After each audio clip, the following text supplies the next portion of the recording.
స్తోత్రం కలుగునుగాక. నేను ఒక వ్యక్తి జీవితాన్ని మీకు పరిచయం చేస్తాను, జాగ్రత్తగా వినండి. ఒక వ్యక్తి జీవితాన్ని మీకు పరిచయం చేస్తాను. ఈ వ్యక్తి జీవితం ఎంత విరిగి నలిగిందంటే నేను మీకు పరిచయం చేస్తాను. ఎప్పుడైనా మీరు పిలిపించుకోండి ఇక్కడికి, ఎప్పుడైనా మీరు అతన్ని ఇక్కడికి రప్పించుకోండి. మీకు ఆ వ్యక్తి జీవితం ఈరోజు ఎంత గొప్పగా ఉందో మీకు అర్థమవుతుంది. అసలు ఆ వ్యక్తికి ఇంకెవరు సహాయం లేరు. తప్పకుండా ఇతడు ఎదుగుతాడనే నమ్మకం లేదు. అసలు బ్రతుకుతాడనే నమ్మకమే లేని జీవితాన్ని నేను మీకు పరిచయం చేస్తున్నాను. ఇద్దరు అన్నదమ్ములు, ఒకడు పెద్దవాడు, మరొకడు చిన్నవాడు. వాళ్ళ నాన్నగారు స్కూల్ హెడ్ మాస్టర్. తనకున్న ఎకరాల భూమిని అమ్మేసి ప్రైవేట్ స్కూల్ ఒకటి కట్టాడు. వాళ్ళ తాతగారు గవర్నమెంట్ స్కూల్ హెడ్ మాస్టర్. దాదాపుగా 18 గ్రామాలను దత్తత తీసుకున్నాడు వీళ్ళ నాన్నగారు. రాత్రి బళ్ళు పెట్టి రైతులకు విద్య నేర్పిస్తూ ఉంటాడు. అనేక మంది చదువు లేని వారిని అడాప్ట్ చేసి వారికి చదువు చెబుతూ ఉంటాడు. అంత మాత్రమే కాకుండా గ్రామానికి ఏది కొదువైనా సరే ఉద్యమాలు చేసి మరి రాజకీయ నాయకులు చెయ్యని న్యాయాన్ని అతడు చేస్తూ ఉంటాడు. ఇలా ఎప్పటికీ న్యాయం చేస్తూ ఉంటాడు. ఇతనికి దేవుడు ఉన్నాడు అంటే నమ్మకం లేదు, నాస్తికుడు. ప్రజలకు సేవ చేయడమే వ్యక్తి జీవితం, ఇదే మానవత్వం, ఇంతకంటే వేరే దైవత్వం లేదు అనుకుంటాడు. నాస్తికత్వాన్ని ఎక్కువగా నమ్మినవాడు వీళ్ళ తండ్రి గారు. ఈ ఇద్దరు పిల్లలు ఊహ తెలియని వయసులో, చాలా చిన్న వయసులో ఉంటుండగానే వీళ్ళ నాన్నగారు రాజకీయ నాయకుల చేత ఒత్తిడి చేయబడి రాజకీయంలోనికి రమ్మని పలుమార్లు ఒత్తిడి చేయబడితే ఆయన అంటాడు, నేను రాజకీయంలో లేకుండానే ప్రజలకు సేవ చేస్తున్నాను, నా సొంత ధనంతో నేను ప్రజలకు సేవ చేస్తున్నాను, నేను రాజకీయంలోనికి రానక్కర్లేదు, రాను అంటాడు. అయితే రాజకీయంలోనికి పిలిచిన వారు ఒకరు కాదు, 2 పార్టీస్. ఒక పార్టీ తప్పుగా ప్రచారం చేసింది, పలాని వ్యక్తి మా పార్టీలోకి వచ్చేసాడు అని.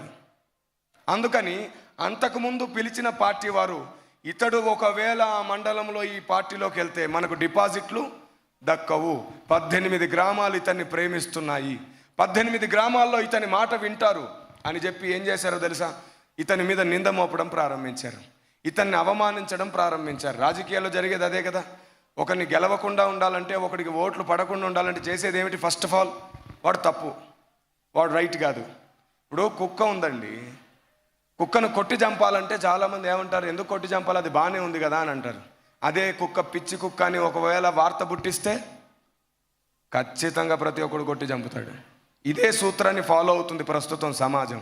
అందుకని ఆ వ్యక్తి మీద నిందలు మోపడం ప్రారంభించారు. అప్పుడు ఆ వ్యక్తి మనస్తాపానికి గురై కొన్ని నెలల పాటు మానసికంగా వేధింపబడ్డాడు.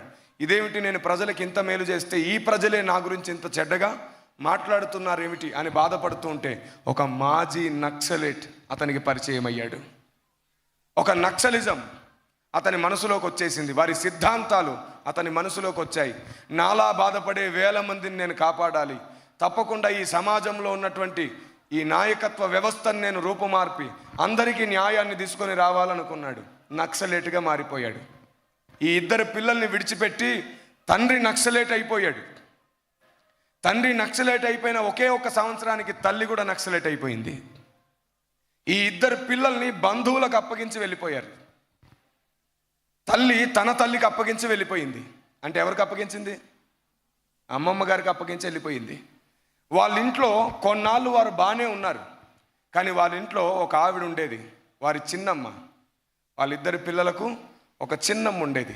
ఆ చిన్నమ్మకు ఈ పిల్లల తల్లి అంటే అక్కగారంటే ఇష్టం లేదు, కోపం. ఆవిడ మీదున్న కోపం ఈ పిల్లల మీద పగగా మారింది. ఎలాంటి పగో తెలుసా? ఇంట్లో ఎవరు ఉండేవారు కాదు. వాళ్ళ తాత, వాళ్ళ మామగారు, వాళ్ళ తాత, వాళ్ళ అమ్మమ్మ గారు వారు పేరు పోసిన వంట మాస్టర్లు.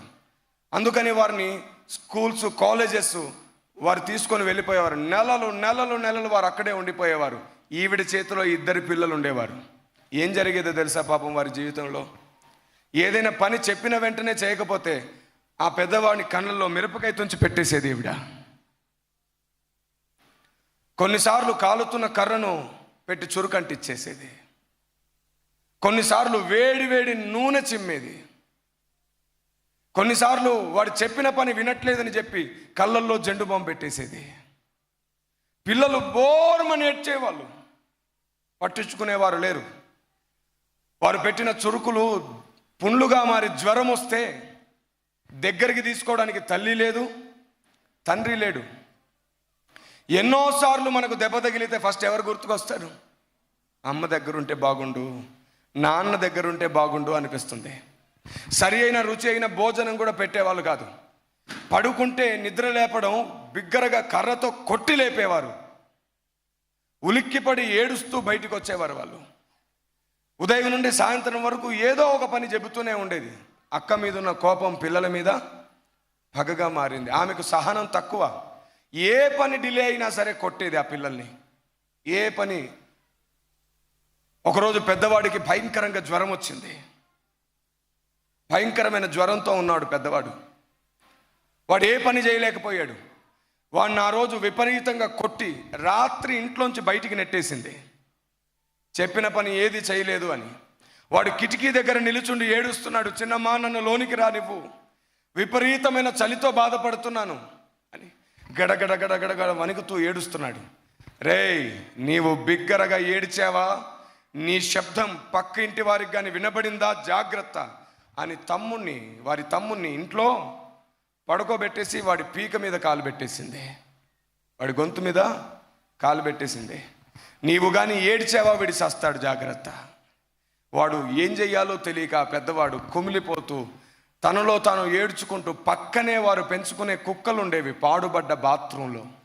ఆ బాత్రూమ్ నిండా ఇసుకుంటుంది. ఆ పాడుబడ్డ బాత్రూంలోనికి వెళ్ళిపోయి ఆ దగ్గరలో ఉన్న సంచులు వాడి మీద కప్పుకొని ఏడుస్తూ ఉంటాడు. అమ్మ, నన్ను ఎందుకు విడిచిపెట్టావు? నాన్న, నన్ను ఎందుకు విడిచిపెట్టావు? ఎప్పుడు వస్తారు నా దగ్గరికి అని ఏడుస్తూ ఉంటాడు. అమ్మ అమ్మ అని పిలుస్తూ. ఆ పక్కనే పడుకొనున్న కుక్కల్లో ఒక కుక్క ఈ చిన్న పిల్లోడి దగ్గరకు వచ్చి వాడి చుట్టూ చేరి వాడిని తడుముతూ శబ్దం చేస్తూ కూర్చుంటుంది. ఆ కుక్క ఒడిలోంచి వచ్చిన వెచ్చదనానికి ఆ పసిబిడ్డ ఆ రోజు ఆ కుక్క ఒడిలోనే రాత్రంతా పడుకున్నాడు. తల్లి ఒడిలో పడుకోవలసినటువంటి పసితనం ఎక్కడుంది? కుక్క ఒడిలో ఉంది. ఉదయం అయింది, వీడెక్కడున్నాడని వెతుకుతుంది ఆవిడ. వీడికి భోజనం పెట్టాలని కాదు, వీడికి పని చెప్పాలని. ఎక్కడుందని వెతికి చూస్తే వీడు ఎక్కడా కనబడట్లేదు. మిగిలిన భోజనం కుక్కకు పడేద్దామని తీసుకొచ్చింది. అక్కడ పడుకొని ఉన్నాడు ఆ మూలన. కర్ర పట్టుకొని వెంటనే బిక్కరగా కొట్టి లేపింది. వాడు ఆ దెబ్బలకి ఉలిక్కిపడి లేచి బయటకు వచ్చేసి బోరుమని ఏడ్చేస్తున్నాడు. ఒక దగ్గర ముడుచుకొని కూర్చొని కొట్టొద్దు అని ఏడుస్తున్నాడు. అయినా కొడుతుంది ఆవిడ. ఇలాంటి జీవితం ఎప్పటికి బాగవుతుంది చెప్పండి? ఇంతలోనే వాళ్ళకు వార్త అందింది ఏమిటంటే వాళ్ళ నాన్నగారు చనిపోయారు.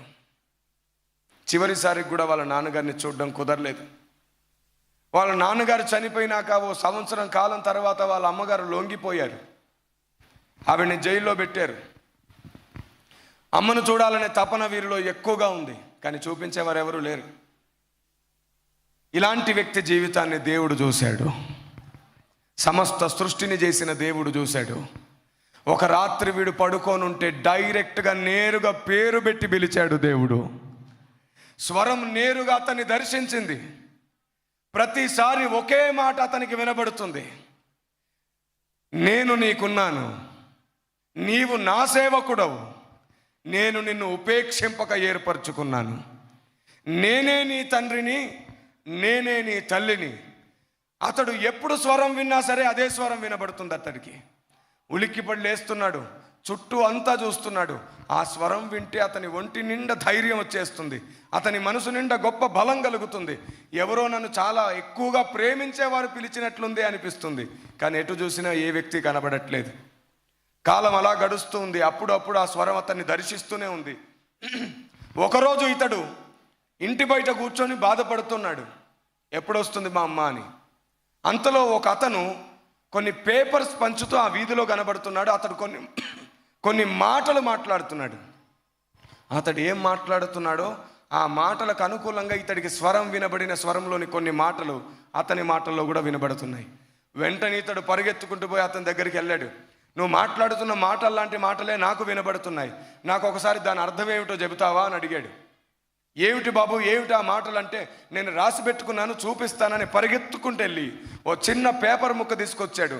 దాని మీద పెన్సిల్తో ఇలా రాయబడి ఉంది: నేనే నీ తల్లిని, నేనే నీ తండ్రిని, నీవు నా సేవకుడవు, నేను నిన్ను ఏర్పరచుకున్నాను, నేను నిన్ను విడువను, నేను నిన్ను ఎడబాయను, బాబు ఈ మాటలు నీకెక్కడివి? నాకు అప్పుడు ఒక స్వరం వినబడుతుంది. ఆ స్వరం నాతో ఏం చెబుతుందో అదే నేను రాశాను ఇక్కడ. వెంటనే ఆ మాటలు విన్న వ్యక్తి మోకాళ్ళ మీద పడి అదే రోడ్డు పైన బోరుమని ఎడవడం ప్రారంభించాడు. బాబు, 25 సంవత్సరాల నుండి నేను ఏ స్వరం విందామని సేవ చేస్తున్నాను, ఆ స్వరమే నీకు వినబడింది. నీతో మాట్లాడింది ఎవరో కాదు, సాక్షాత్తు దేవుడే నీతో మాట్లాడాడు. ఈ సృష్టిని చేసిన దేవుడే ఆ మాటలు మాట్లాడాడు. ఆ దేవుడు ఎవరో కాదు, నజరేయుడైన యేసు అని మొట్టమొదటిసారి యేసు అనే మాట విన్నాడు ఆ బాలుడు. మొట్టమొదటిసారి యేసు అనే మాట విన్నాడు. అప్పుడు చెప్పాడు అతడు, ఈ కరపత్రం ఇచ్చి ఓ చిన్న బైబిల్ చేతికిచ్చి దీన్ని చదువు, నీతో మాట్లాడింది బైబిల్ దేవుడే. ఇంట్లోకి ఆ బైబిల్ తీసుకొని వెళ్ళిన తర్వాత ఆ ఇంట్లో ఉన్న వ్యక్తి ఆ బైబిల్ని బయటికి విసిరేసి ఆ పిల్లోడిని మరలా కొట్టి హింసించింది. ఎంత అద్భుతం అంటే దేవుడు ఈ వ్యక్తి జీవితంలో అంచలంచలుగా కార్యం చేయడం ప్రారంభించాడు. ఇతనికి 8 సంవత్సరాల వయసు ఉన్నప్పుడు మొట్టమొదటిసారి తన తల్లిని చూసే అవకాశం దొరికింది. 8 సంవత్సరాల వయసు ఉన్నప్పుడు తల్లి జైల్లో నుండి బెయిల్ పైన ఇంటికి వచ్చేసింది. కొడుకులను చూసి, ఇద్దరిని చూసి బిగ్గరగా హత్తుకొని ఏడవడం ప్రారంభించింది. తల్లి ప్రేమ అలా పొందుతున్నాడు. సరిగ్గా ఇతనికి 13 సంవత్సరాల వయసు వచ్చే సమయంలో దేవుడు ఇతనితో నేరుగా మళ్ళీ మాట్లాడాడు. నేను నిన్ను ఏర్పరచుకున్నాను, బూది గంతముల నుండి దాని కొనల నుండి పిలుచుకునిన వాడా, నీవు నా సేవకుడవు, నేను నిన్ను నా సేవకు పిలుస్తున్నాను అని. వెంటనే 13 సంవత్సరాల చిన్న వయసులో అతన్ని దేవుడు సేవకు పిలుచుకున్నాడు. ఈరోజు అతడు దేశ విదేశాలు వ్యాపించాడు. దేవునికి స్తోత్రం కలుగునుగాక. ఒకప్పుడు ఒంటరిగా ఉన్నాడు, ఈరోజు 1000 మందిగా మారిపోయాడు.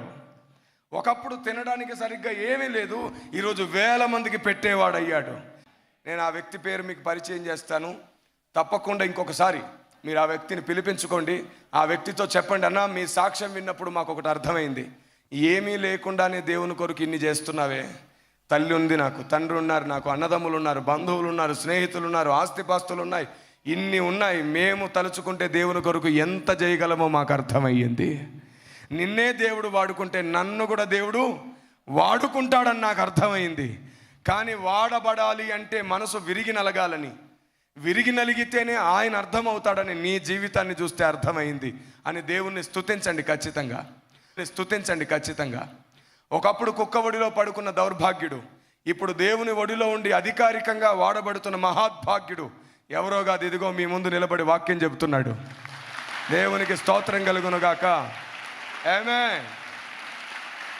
నేనే ఒకనాటి దౌర్భాగ్యుణ్ణి, నేనే ఈనాటి మహాద్భాగ్యుణ్ణి. దేవునికి స్తోత్రం కలుగునుగాక. నిన్ను చూడట్లేదు.